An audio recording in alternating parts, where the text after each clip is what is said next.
Okay, so first off, I have to say, going into this, I had zero expectations. This game was recommended to me by a viewer, and let's just say I was pleasantly surprised because sometimes when you play a new game, you really don't know what to expect.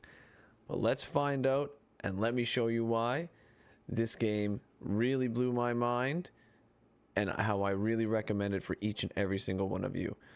So stick around and let's find out.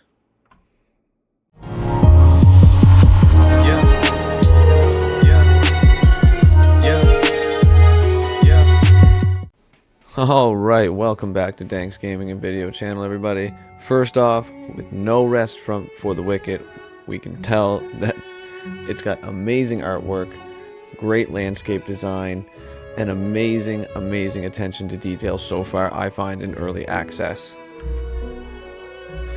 So far, I've got 25 hours of gameplay into this, and I have to say, it's had me hooked right from the start. It's a challenging game, roguelike, Souls-like, ARPG, top-down. Those were all the things that I heard of it before I decided to purchase it in early access. And I also went into it knowing, obviously, it was in early access.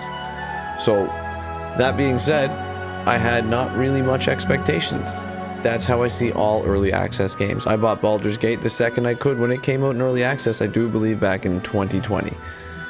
Loved every second of it, regardless of how limited it was at the time, because you're part of the process. So that in itself was a draw for me. So 25 hours in, we've got some amazing times, we've had some great battles, lots of failures and deaths. So why don't we jump into some gameplay and you can check it out for yourself. Oh shit, get out of there, get out of there, get out of there. I know, right? Like, what the fuck is the climber's pick? Oh my god. Oh my god. Oh my god. Okay. Right off the bat, it is frantic.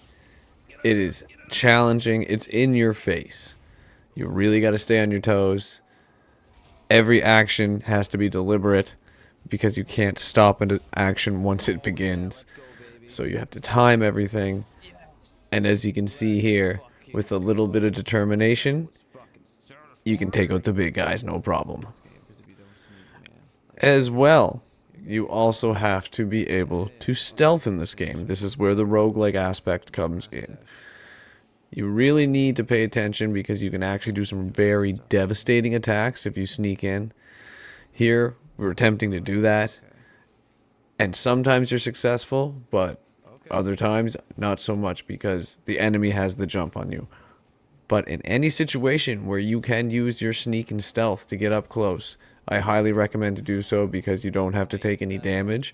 And more than likely, you're going to take them out in just one shot. This game actually also has a very simple yet effective inventory and loot system.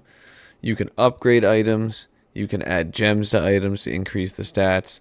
There's runes, there's enchantments to be done like most of your RPGs. And of course it scales with your rarity of your items.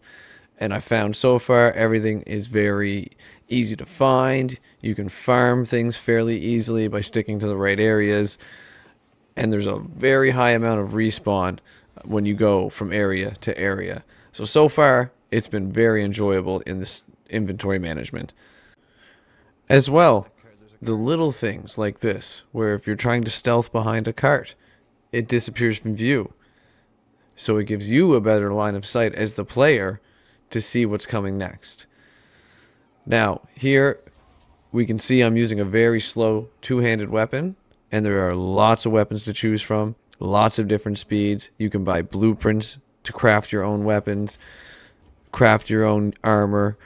It's an absolutely fully immersive, fairly open world game, and 25 hours in, I can say I'm really looking forward to the next 25. To mention, the storyline itself is great. You being a serum, which is another type of magical people that aren't of the norm around. I highly recommend you go check out the trailer. It's on YouTube. You can find it through Private Division or Moon Studios channels themselves.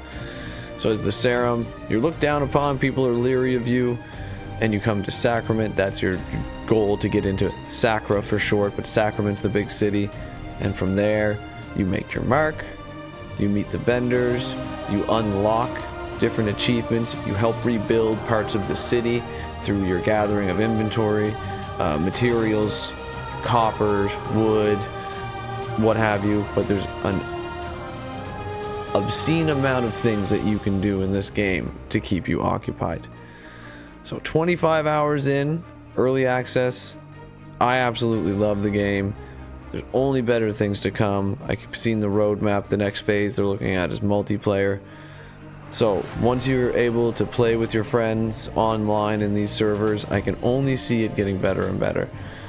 So please like and subscribe if you enjoyed this video. Please share your No Rest for the Wicked experiences of your own down in the comments. And keep an eye out for a 50-hour update. See, maybe they have some updates in the game by then. And in the meantime, I'll be streaming this at least once, if not twice a week, live Mondays and Wednesdays. So hopefully we see you there, and thanks for sticking around for the video.